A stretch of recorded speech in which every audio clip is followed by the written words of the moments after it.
Olá, boa noite. Começa agora a última edição do dia do CNN Mercado.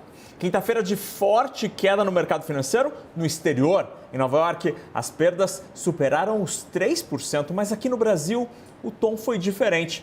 A resistência do Senado Federal em avançar com a lei das estatais parece ter interrompido, pelo menos hoje, a onda de pessimismo que assustou o mercado financeiro ontem.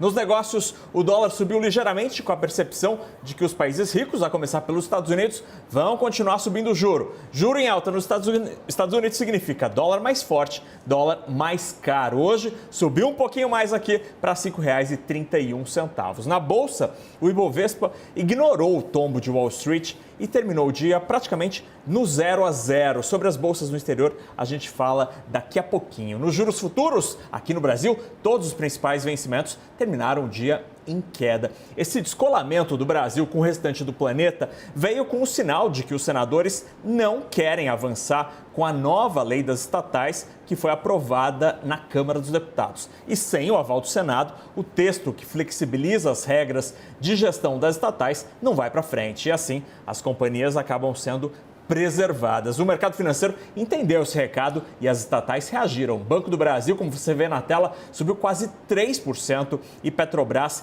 com altas superiores a 2,5%. Apesar dessa alta, o tombo da quarta-feira não foi recuperado plenamente. Só para refrescar a memória, Petrobras caiu quase 10% ontem. Mas há outras dúvidas para além da lei das estatais, como aquela do outro lado da Praça dos Três Poderes em Brasília. O Supremo Tribunal Federal julga neste momento a legalidade do orçamento secreto. Essa decisão pode mexer com os planos dos parlamentares e assim alterar o jogo de forças no Congresso.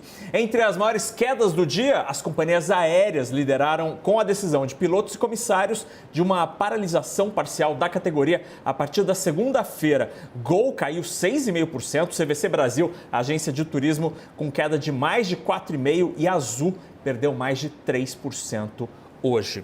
Em Brasília, o presidente do Senado, Rodrigo Pacheco, falou sobre os últimos dias de trabalho no Congresso antes do início do recesso parlamentar, que começa na próxima quinta-feira. Segundo ele, a PEC da transição é prioridade e a decisão da Câmara deve sair na próxima semana. O calendário até o final do ano e até o recesso é o calendário que nós precisamos definir considerando algumas circunstâncias. A Câmara precisa fazer as suas sessões, o Senado precisa fazer as suas sessões, nós precisamos ainda do plenário da Câmara para a sessão do Congresso Nacional. Na segunda-feira há diversas diplomações no Brasil que dificultam a participação dos parlamentares.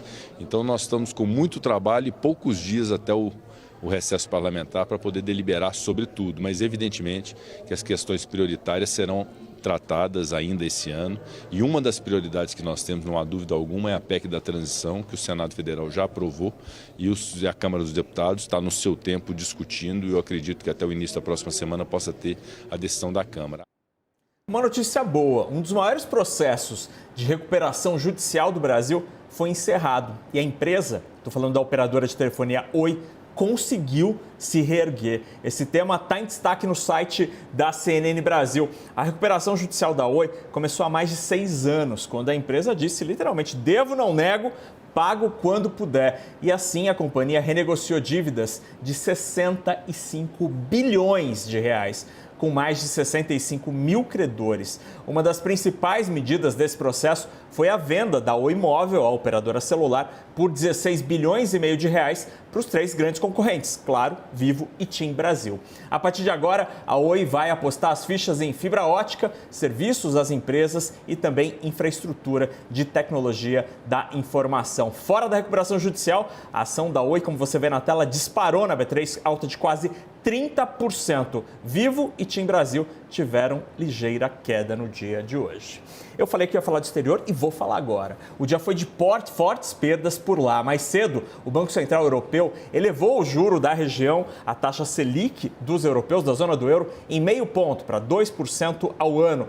E o comunicado foi bem cauteloso ao indicar que ainda é preciso fazer mais para segurar a inflação europeia, que deve continuar acima da meta por um período prolongado. Resultado disso, a gente vê na tela todas as principais bolsas europeias em queda, especialmente aquelas que usam o euro como moeda, como Frankfurt e Paris, que perderam mais de 3% hoje. Nos Estados Unidos não foi diferente e Wall Street também terminou o dia no vermelho, ainda como repercussão de ontem, quando o Fed subiu o juro e deu indicações de que por lá também os juros são uma preocupação e devem continuar subindo. O CNN Mercado termina por aqui. A gente volta amanhã às 9h25 da manhã com a Thaís Herédia. E agora a gente volta às análises e às notícias do CNN Arena com o Felipe Moura Brasil. Boa noite.